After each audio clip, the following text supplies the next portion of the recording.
Maya Chen sat in the back corner of the Galactic Military Academy's tactical classroom, her fingers quietly tapping against her datapad as Commander Vextar droned on about orbital assault patterns. Around her, the other cadets from dozens of different species whispered among themselves, forming their usual cliques and study groups. The towering Krillian warriors clustered together, their chitinous armor gleaming under the artificial lights. The nimble Zephyrian pilots huddled near the holographic displays, their translucent wings shimmering as they gestured excitedly about flight maneuvers.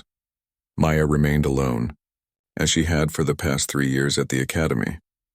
Not because she was unfriendly, but because she had learned early on that most alien species saw humans as physically weak and intellectually average.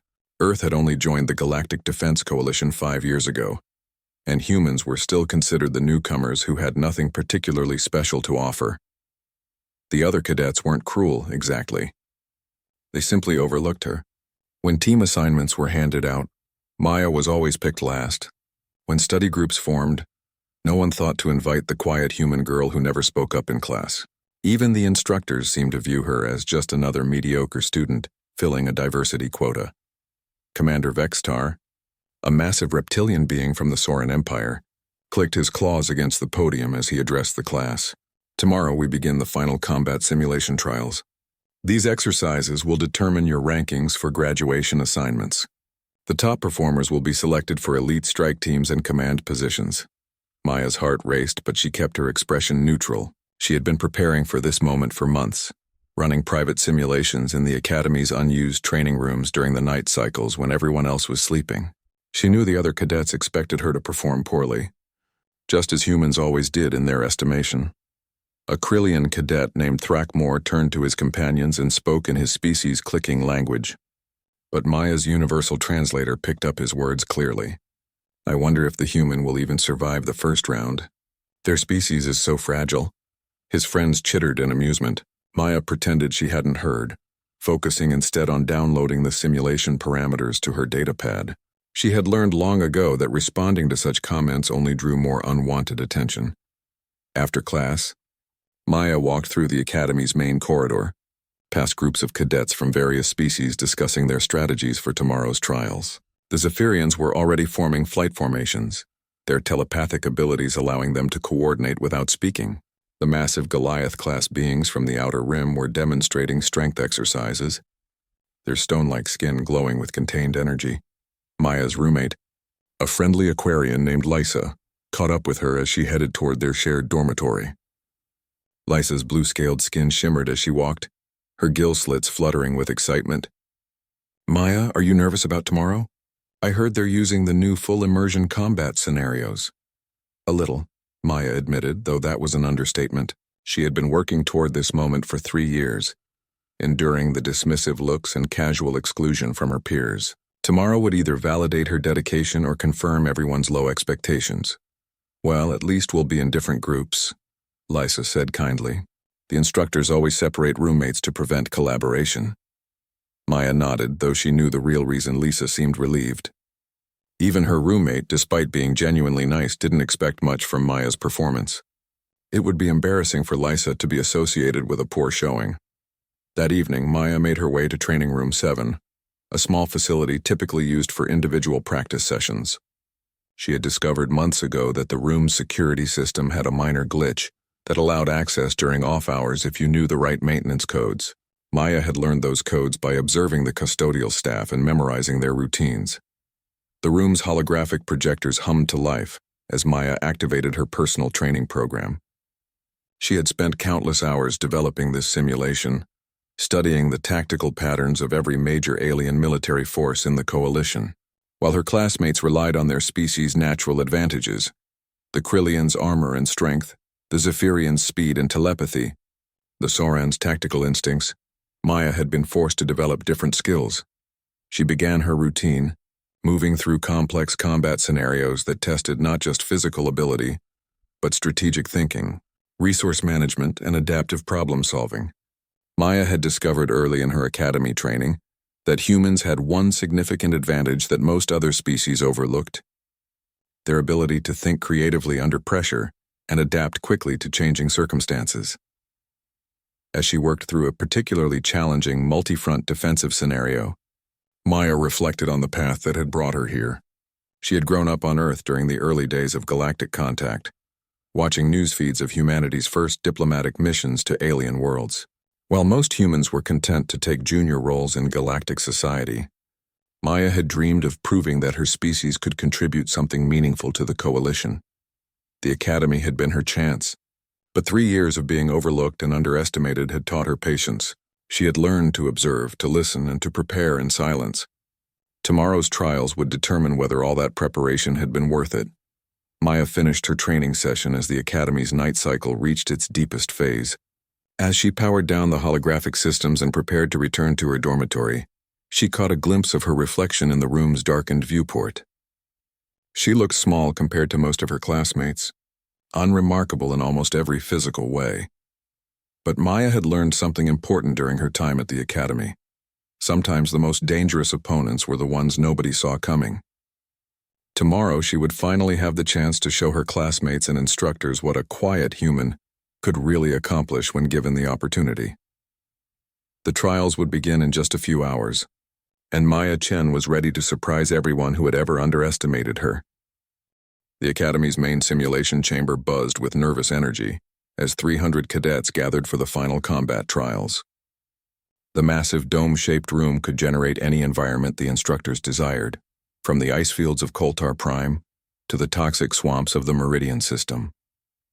Today, it would become a testing ground that would determine the future careers of every cadet present. Maya stood near the back of the assembled group, watching as the instructors divided the cadets into teams of 20. Each team would face a different scenario, designed to test their ability to work together under extreme pressure. The top-performing individuals from each group would advance to the final rounds, where personal skill would matter more than teamwork. Commander Vextar's voice boomed across the chamber as he outlined the rules. You will face 3 phases of testing. Phase 1 is team coordination under fire. Phase 2 is individual tactical assessment. Phase 3 is adaptive strategy under changing battlefield conditions. Each phase will be recorded and analyzed by our evaluation committee. Maya's assigned team consisted mostly of species she had rarely interacted with during her academy years. There was Jorik, a massive Goliath whose rocky exterior made him nearly indestructible. Zara, a Zephyrian pilot whose speed and agility were legendary among the flight cadets. Several Krillian warriors, their natural armor and weapons making them formidable close combat specialists. A few other humans were scattered throughout different teams, but Maya found herself the only representative of her species in Group 7. As they entered their designated simulation chamber, Maya could feel the familiar weight of her teammates' low expectations. Jorik barely acknowledged her presence, focusing instead on the Krillian soldiers who would likely form the backbone of their defensive strategy. Zara flitted nervously between the stronger team members, clearly hoping to align herself with the most capable fighters.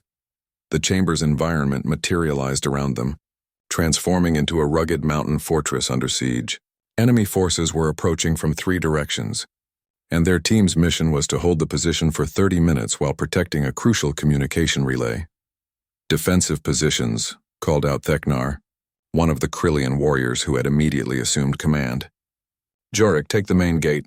Zara, provide aerial reconnaissance. Everyone else reinforce the wall sections. Maya noticed immediately that Theknar's strategy had a critical flaw. The communication relay was positioned in the fortress's central tower, but the enemy's approach vectors would allow them to target it with indirect fire from the eastern ridge.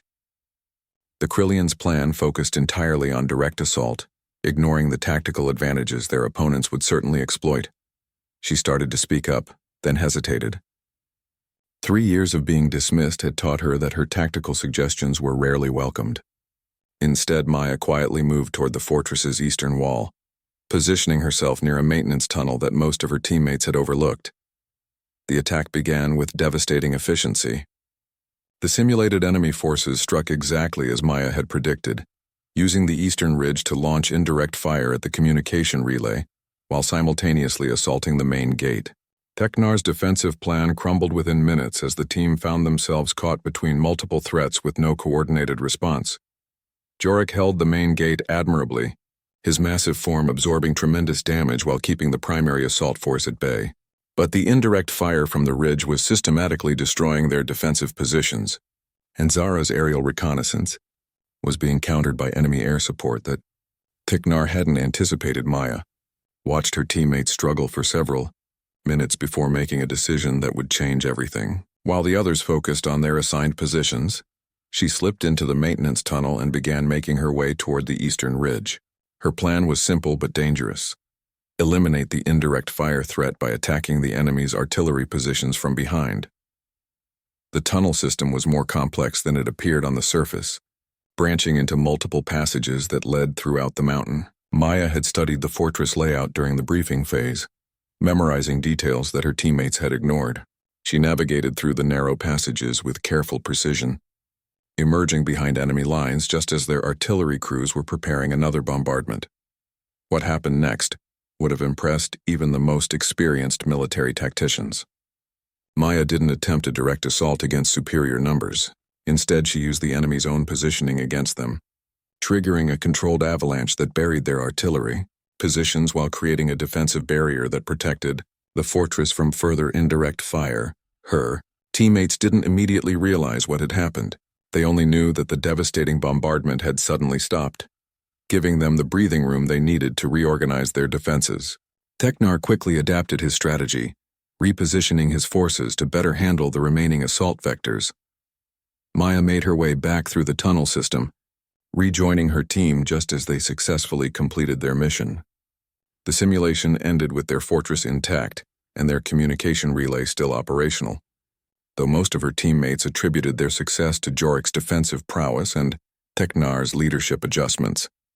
As they exited the simulation chamber, Maya overheard Zara commenting to one of the Krillian warriors, "I didn't see the human contribute much to that victory. She disappeared for most of the battle." Maya said nothing, but she noticed that Commander Vextar was studying his evaluation tablet with unusual interest. The instructors had access to complete battlefield recordings, including surveillance footage from areas the cadets might not have observed. Maya wondered what those recordings had captured during her solo mission to the Eastern Ridge. The teams had a brief rest period before Phase 2 would begin. Maya sat alone during the break, reviewing her performance and considering her strategy for the individual assessment rounds. She had accomplished her objective in Phase 1, but she wasn't sure if anyone besides the instructors had noticed her contribution.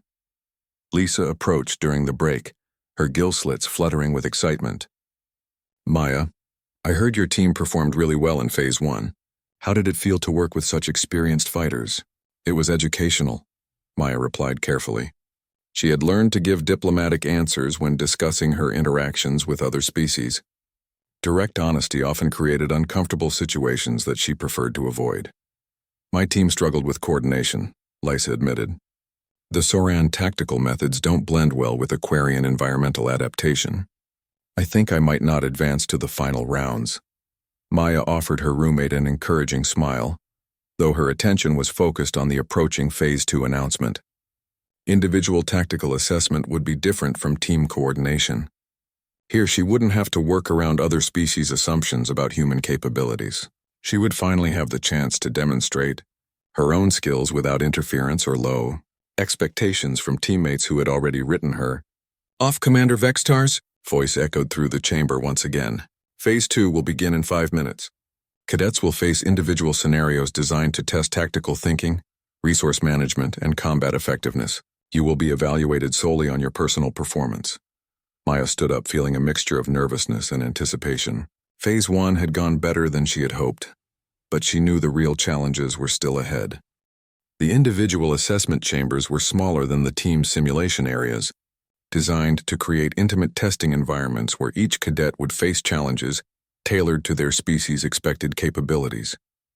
Maya entered Chamber 12, noting the sterile walls and advanced holographic projectors that would soon transform the space into her personal battlefield.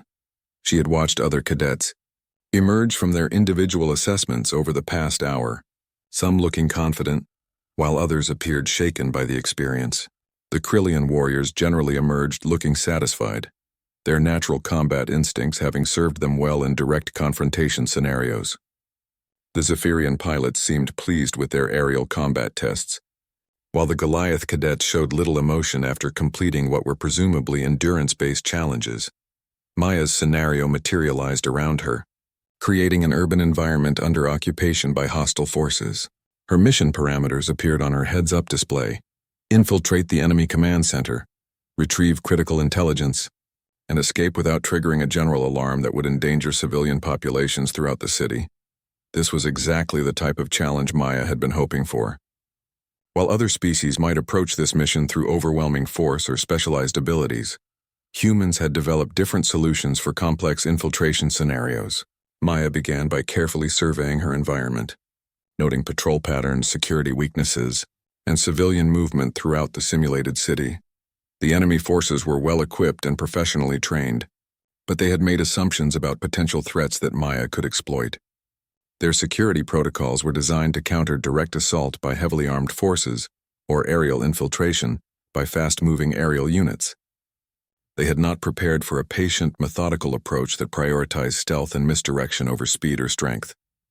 Maya spent the first 20 minutes of her assessment simply observing, mapping out guard rotations and identifying key infrastructure points. She noticed that the enemy command center was located in a converted civilian building, making it difficult to attack without risking innocent lives.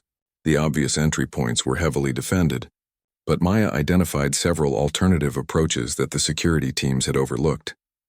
Her plan took shape gradually, incorporating elements that played to human strengths rather than trying to compete with alien physical advantages. Instead of attempting to overpower the guards or outrun their detection systems, Maya would use psychological warfare and environmental manipulation to create opportunities for infiltration. She began by creating a series of minor disturbances throughout the city, nothing dramatic enough to trigger major security responses, but sufficient to shift guard attention away from the command center. A small fire in a maintenance facility drew several patrol units to investigate. A false energy signature in the industrial district caused another team to redeploy. Each distraction was carefully timed to create brief windows of reduced security at her target location.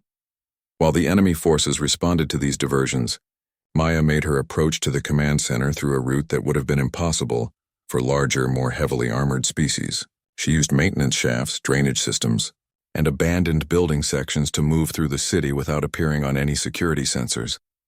The most challenging part of her mission came when she reached the command center's outer perimeter. The building's internal security was more sophisticated than its external defenses, featuring multiple layers of detection systems and automated response protocols. Maya couldn't simply fight her way through these obstacles, but she had studied enough alien technology during her academy years to understand their weaknesses. Instead of trying to disable the security systems directly, Maya used them against each other. She triggered a cascade of false alarms that caused the automated systems to initiate conflicting response protocols, creating temporary gaps in coverage that allowed her to move deeper into the building. The intelligence she needed was stored in a heavily secured data center, protected by both technological and physical barriers. Maya found herself facing a challenge that would have stymied most of her classmates: how to access the information without triggering alarms that would not only fail her mission but also endanger the simulated civilian population. Her solution demonstrated the kind of creative thinking that humans had developed as their primary survival advantage. Instead of trying to break into the data center, Maya created a situation where the enemy personnel would voluntarily provide her with access to the information she needed. She infiltrated the building's environmental control systems and gradually adjusted atmospheric conditions to create a minor but noticeable malfunction in the data center's cooling systems. When the maintenance team arrived to investigate, Maya had positioned herself as a temporary technical consultant, using forged credentials and taking advantage of the confusion caused by her earlier diversions. The enemy personnel, focused on resolving what they believed was a routine technical problem, gave Maya the access she needed to complete her intelligence-gathering mission. She downloaded the required data while supposedly helping to diagnose the cooling system malfunction, then made her escape during the shift change that occurred while the maintenance team was still working. Maya's extraction from the city was even more impressive than her infiltration. She had studied the civilian population patterns during her initial reconnaissance and had identified a regular transport schedule that she could use to leave the area without triggering security responses. by disguising herself as a civilian evacuation coordinator, helping to manage routine population movements. She was able to exit the operational area while actually being escorted by enemy security forces who believed she was working to maintain public safety. The simulation ended with Maya successfully completing all mission objectives without triggering any alarms or endangering civilian lives. She had retrieved the intelligence, escaped undetected, and left the enemy forces completely unaware that their security had been compromised. As the chamber's holographic environment faded back to sterile walls, Maya felt a surge of satisfaction that she carefully kept hidden from her expression. She had demonstrated capabilities that none of her classmates expected humans to possess, using strategic thinking and adaptive problem-solving to overcome challenges that would have required overwhelming force or specialized physical abilities for other species to complete. She exited the assessment chamber to find Commander Vexstar waiting outside with his evaluation tablet. The reptilian instructor's expression was unreadable, but Maya noticed that he spent considerable time reviewing her performance data before making any notes. "Interesting approach, Cadet Chen," he said finally, his voice giving no indication of whether that was a positive or negative evaluation. "Thank you, sir," Maya replied, maintaining the respectful tone she had used throughout her academy years. As she walked toward the staging area for Phase 3, Maya passed several other cadets who were discussing their individual assessments. She overheard fragments of their conversations, comparing combat scores and tactical efficiency ratings.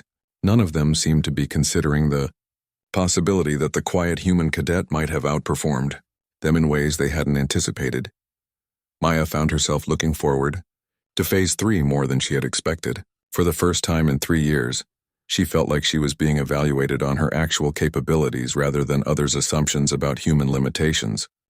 Phase 3 brought all the remaining cadets together in the Academy's largest simulation chamber, a massive arena that could accommodate complex multi-stage scenarios involving dozens of participants simultaneously.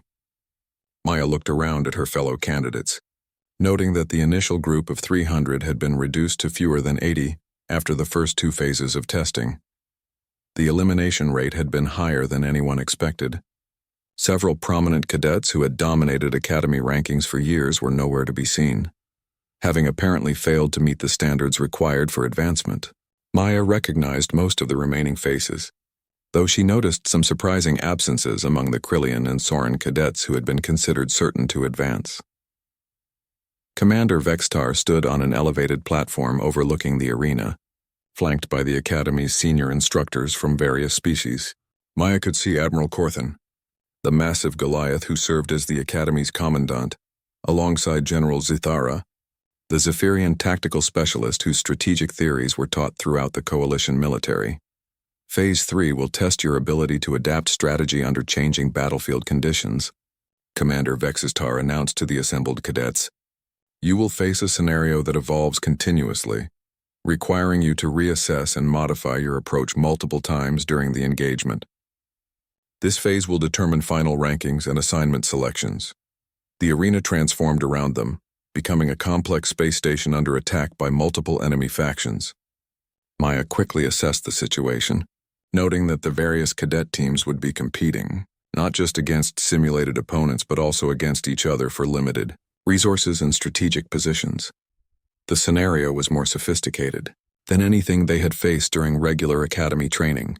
Enemy forces attacked from multiple vectors, while internal systems failures created additional challenges that required immediate response.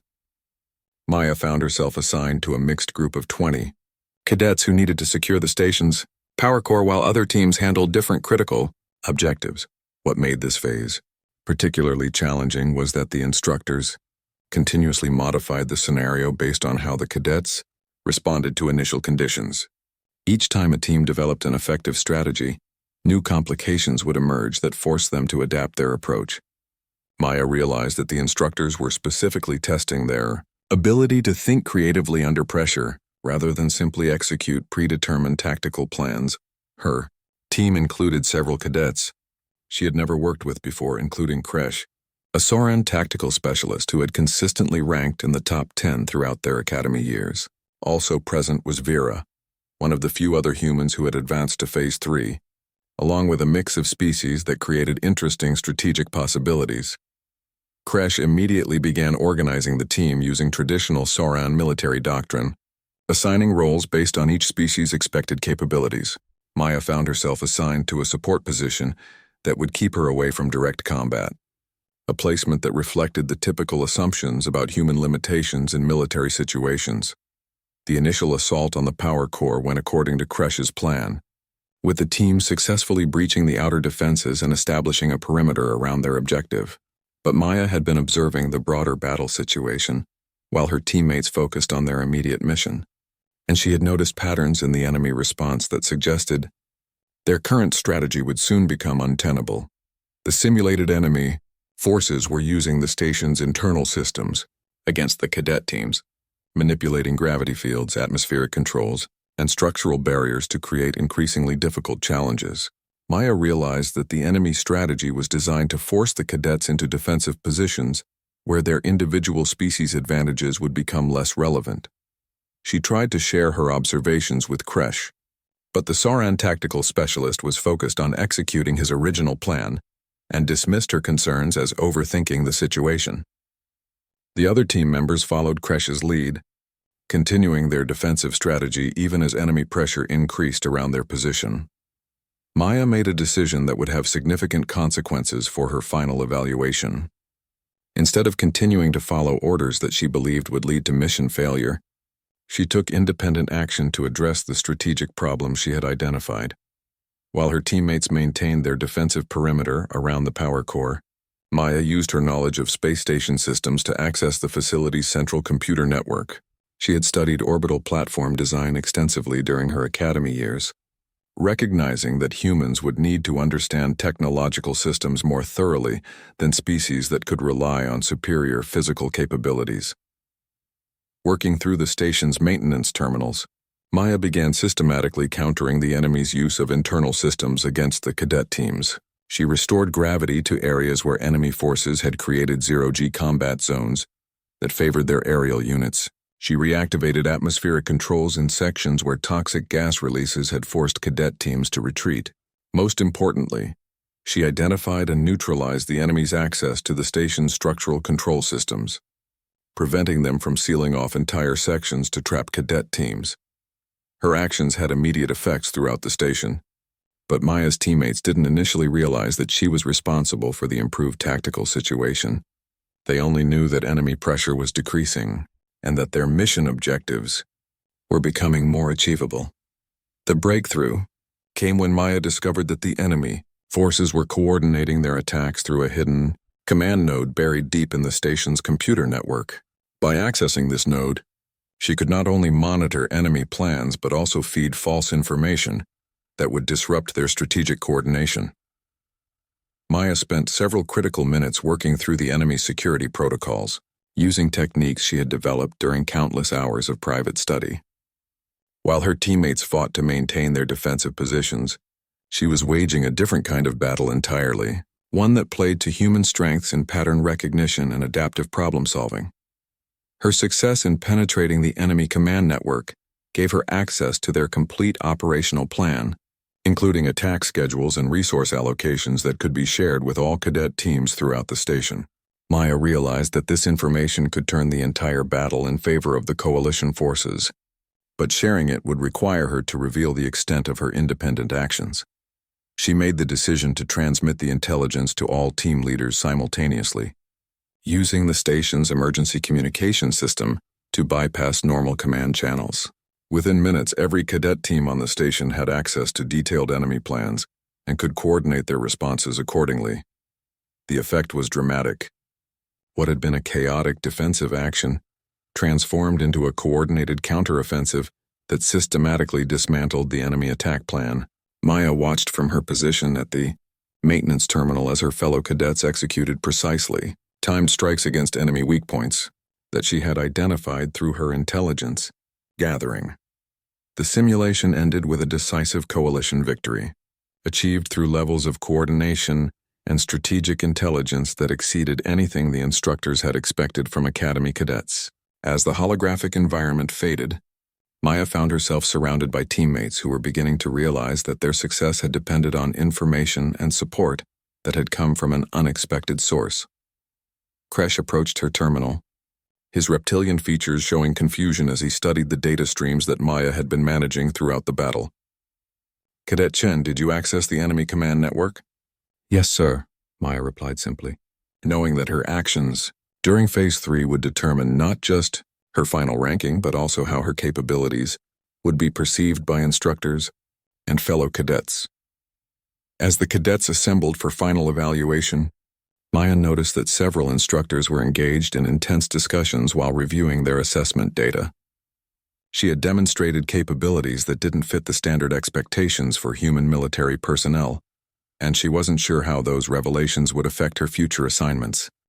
The Academy's main auditorium was packed with cadets, instructors, and distinguished guests as the final evaluation ceremony began.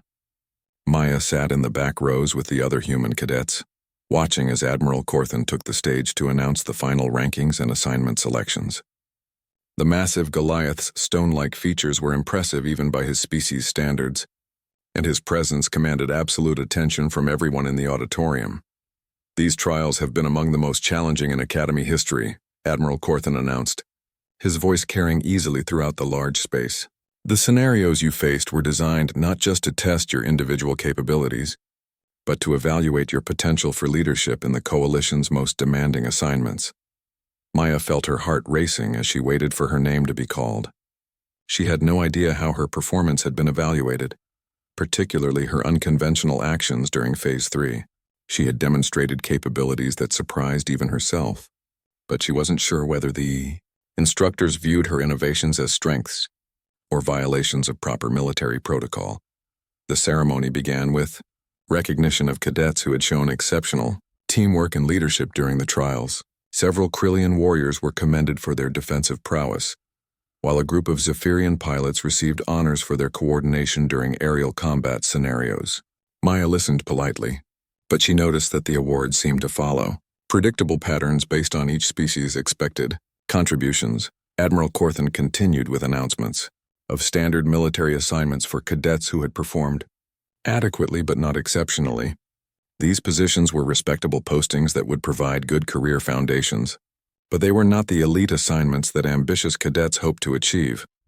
"However," Admiral Corthan said, his tone shifting to indicate that something significant was coming, "this year's trials produced some unexpected results that require special recognition."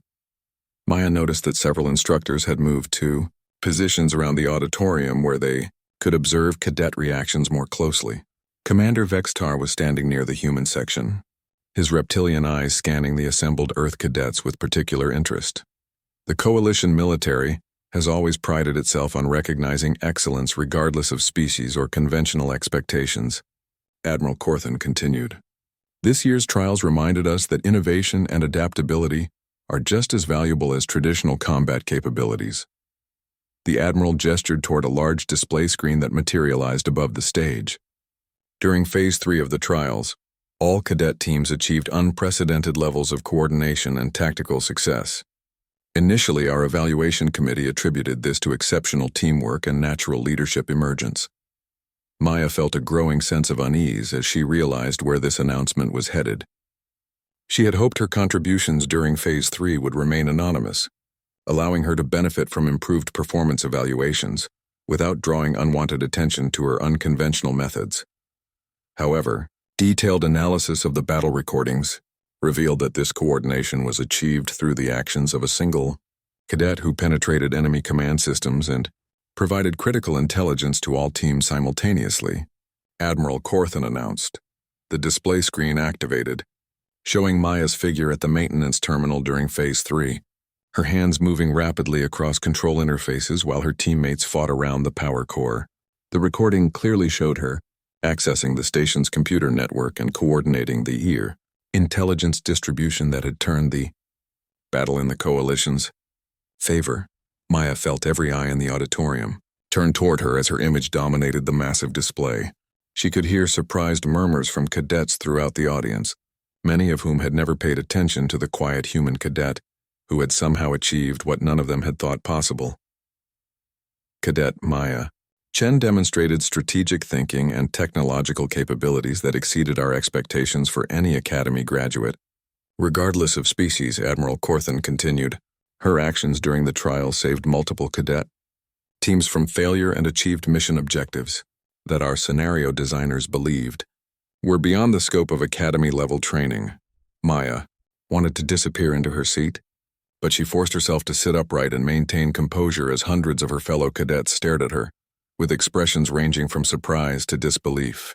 She could see Thrakmore and the other Krillian warriors who had dismissed her capabilities, their chitinous faces showing confusion, as they tried to reconcile their assumptions about humans with the evidence displayed on the screen. Commander Vextar stepped forward to join Admiral Corthan on the stage. The evaluation committee has reviewed Cadet Chen's performance across all 3 phases of testing. Her infiltration skills during Phase 2 were rated as exceptional, and her team support during Phase 1 contributed significantly to her group's success. The Reptilian commander activated another display, showing Maya's individual assessment scores.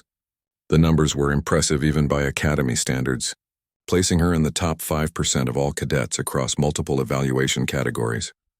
Based on these results, Cadet Chen has been selected for immediate assignment to the Coalition's Special Operations Command, Admiral Corthan announced. She will undergo advanced training in strategic intelligence and unconventional warfare, preparing her for missions that require the unique capabilities she has demonstrated. The auditorium erupted in surprised chatter as cadets discussed this unprecedented assignment.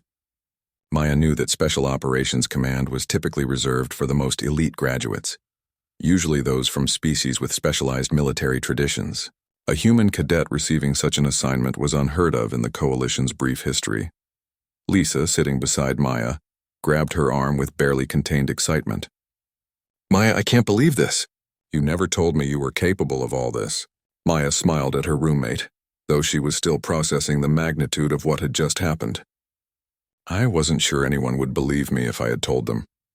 As the ceremony continued with other assignments and recognitions, Maya found herself receiving congratulations from cadets who had barely acknowledged her existence during 3 years of Academy training.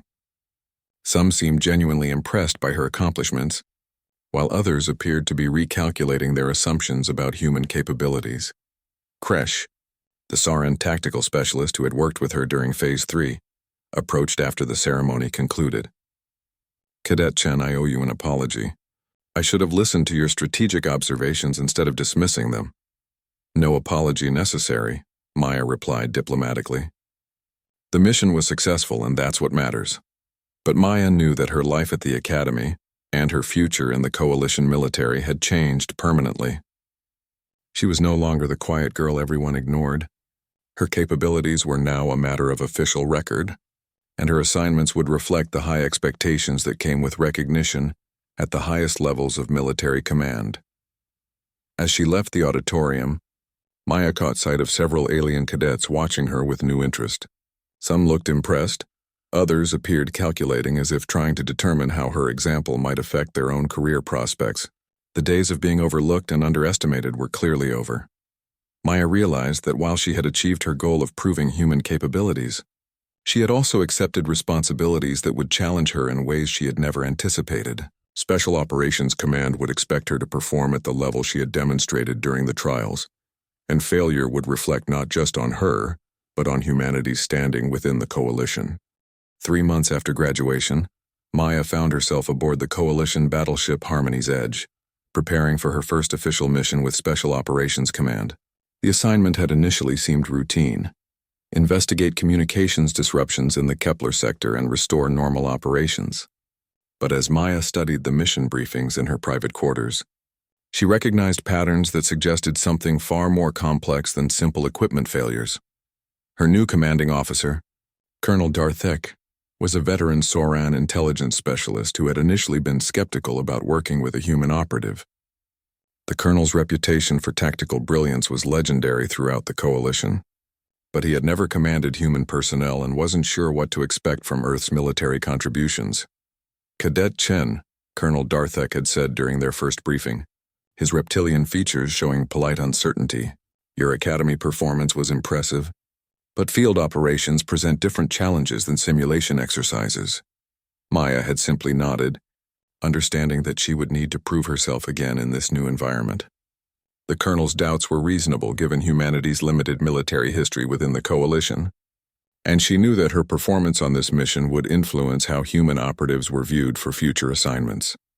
The Harmony's Edge was a marvel of Coalition engineering, combining technologies from dozens of different species into a vessel capable of handling any type of mission.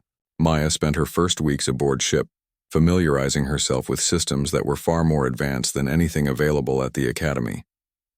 She also began working with her new team members, a diverse group of specialists from various alien species.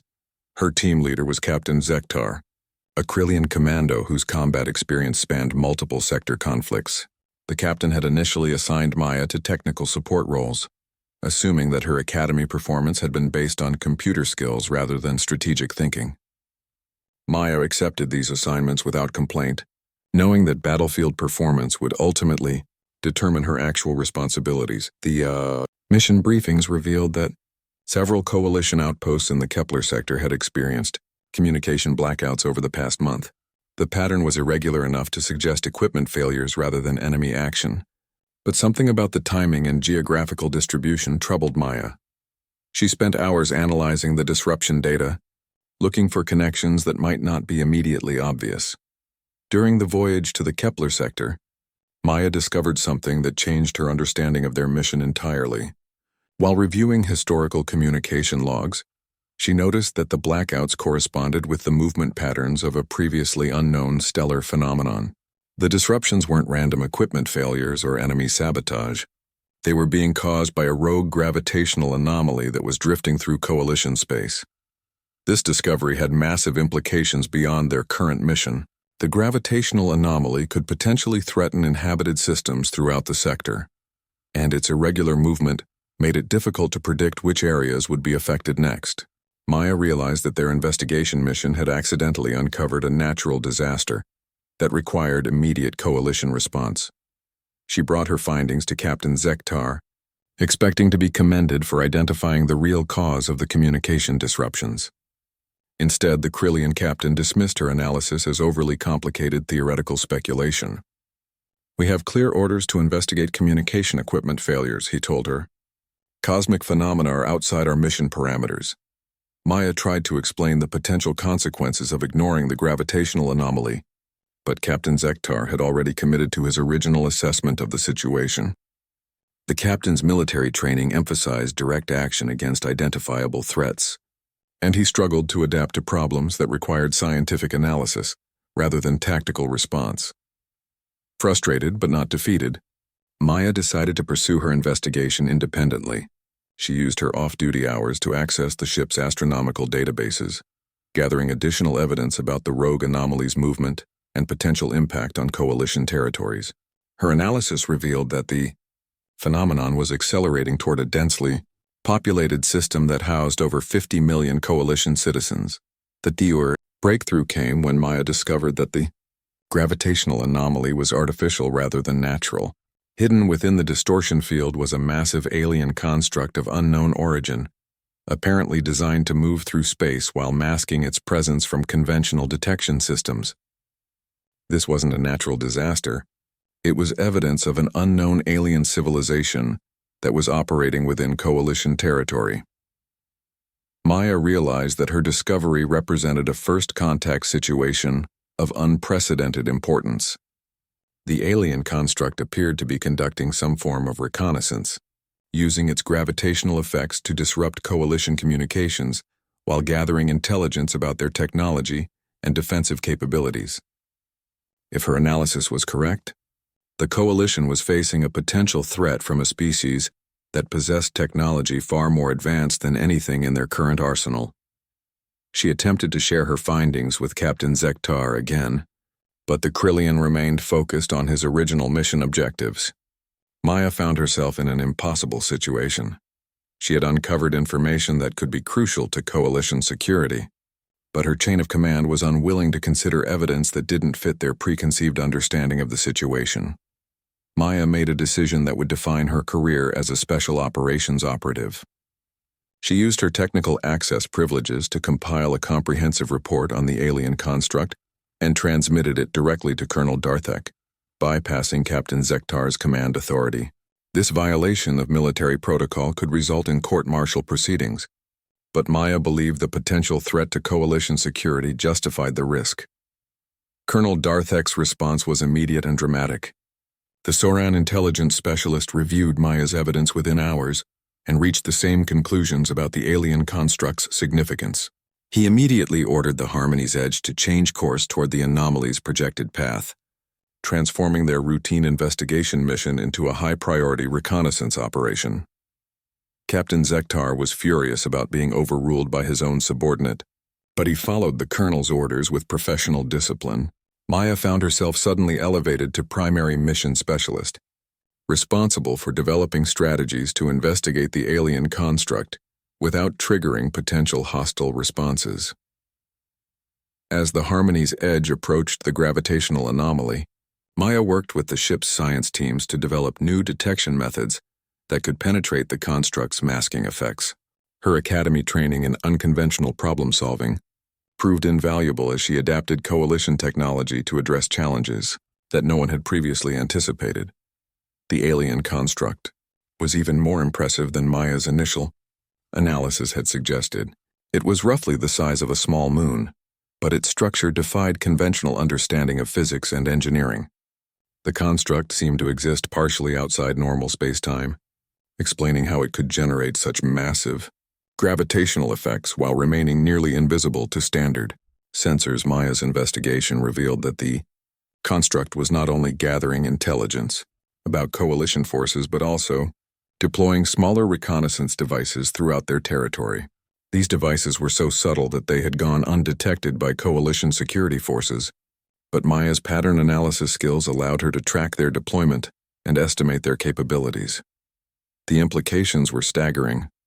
An unknown alien civilization had been conducting covert surveillance of the coalition for months, possibly years, gathering detailed information about their military capabilities, technological development, and strategic vulnerabilities.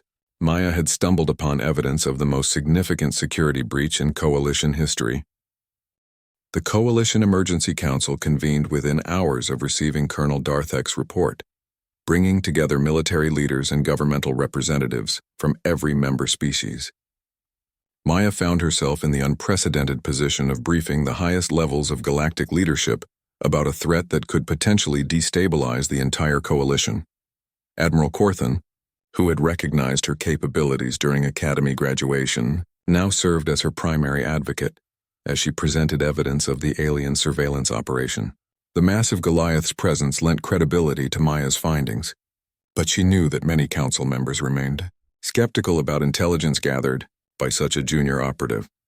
The construct's reconnaissance devices have been deployed throughout our territory for an estimated 18 months, Maya explained to the assembled leaders, her voice steady despite the magnitude of the situation. They have gathered detailed information about our military installations, trade routes, and technological capabilities. General Zithara, the Zephyrian tactical specialist, studied the data displays with obvious concern. If your analysis is correct, this unknown civilization possesses technology that could neutralize our defensive advantages. Their stealth capabilities alone represent a significant strategic threat. Maya had spent weeks developing her presentation for the Council, knowing that her conclusions would influence coalition policy toward what could be their first contact with a hostile alien civilization. The evidence was compelling, but she understood that military leaders would need clear recommendations for action rather than just analysis of the problem. I believe we have an opportunity to turn this situation to our advantage, Maya continued. The alien construct surveillance operation depends on remaining undetected. If we can demonstrate that we've discovered their presence without immediately threatening them, we might be able to initiate peaceful contact. Several council members expressed skepticism about attempting diplomatic engagement with a civilization that had been conducting covert intelligence gathering. Representative Korthvan, speaking for the Krillian Military Council, argued for immediate aggressive action to neutralize the perceived threat. Their surveillance operation is an act of espionage that justifies defensive response, the Krillian representative declared. We should destroy the construct before they can gather additional intelligence or deploy more advanced reconnaissance systems. Maya had anticipated this reaction and had prepared arguments for why diplomatic engagement was preferable to military confrontation. The alien construct's technology is clearly superior to ours. Direct military action could provoke a conflict that we're not prepared to win. Additionally, their surveillance operation might be defensive rather than aggressive, designed to assess potential threats rather than plan attacks. Admiral Corthan supported Maya's assessment, pointing out that humanity's recent integration into the coalition had demonstrated the value of peaceful first contact procedures. Cadet Chen's analysis suggests that we're dealing with a civilization that has the capability to destroy us if they choose to do so. The fact that they haven't taken aggressive action suggests that diplomatic engagement might be possible.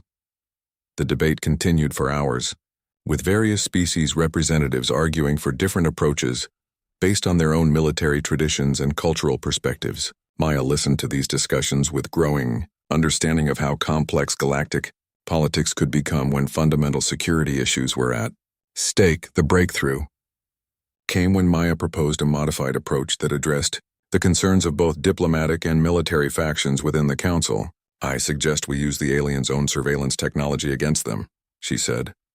We can modify our communications to ensure that their reconnaissance devices intercept specific information designed to demonstrate our peaceful intentions while also showing our defensive capabilities. This strategy would allow the coalition to initiate contact with the unknown civilization while maintaining strategic advantages that could protect them if diplomatic efforts failed. Maya's plan was complex enough to require approval from the full council, but it offered a path forward that didn't force them to choose between potentially disastrous extremes. Over the following weeks, Maya worked with coalition scientists and engineers to implement her communication strategy. The plan required precise coordination between multiple star systems to ensure that the alien reconnaissance devices would intercept carefully crafted messages that presented humanity and their allies as peaceful but capable of defending themselves. The response came faster than anyone had expected. Within days of implementing Maya's communication protocol, the alien construct changed course and approached the coalition's designated first contact facility at the edge of explored space. Maya found herself selected as the primary human representative for humanity's first diplomatic mission with a truly advanced alien civilization. The beings who emerged from the construct called themselves the architects, and their technology was even more impressive than Maya's analysis had suggested. They had been observing the coalition's development for years, waiting to determine whether the younger civilizations were ready for contact with the broader galactic community that existed beyond their current knowledge.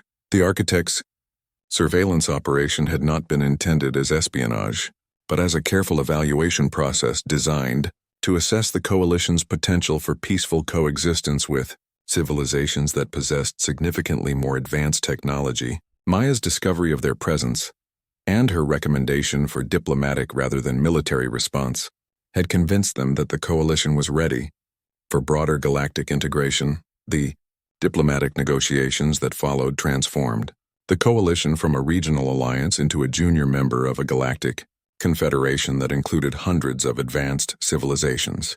Maya's role in facilitating this transition earned her recognition as one of the most important figures in human history, though she remained characteristically modest about her contributions.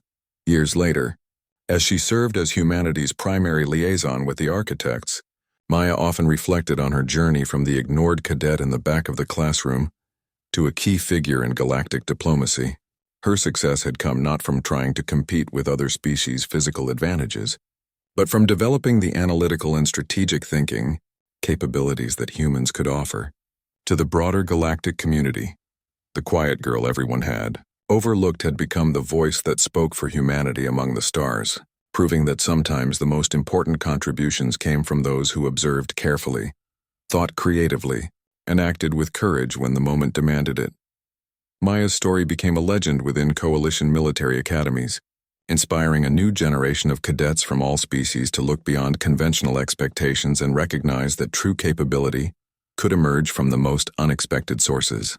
She had shown that in a galaxy full of diverse civilizations, Every species had unique strengths to contribute to the common good. The battle recording that had initially exposed her abilities during the Academy trials was now studied as a classic example of adaptive strategic thinking. But Maya knew that her real achievement was not the recognition she had received, but the proof that humans could find their place among the stars through intelligence, creativity, and the courage to act when others hesitated. The galaxy was vast and full of wonders that humanity was only beginning to understand. But Maya Chen had ensured that her species would face that future as respected partners rather than overlooked newcomers in the grand community of galactic civilization.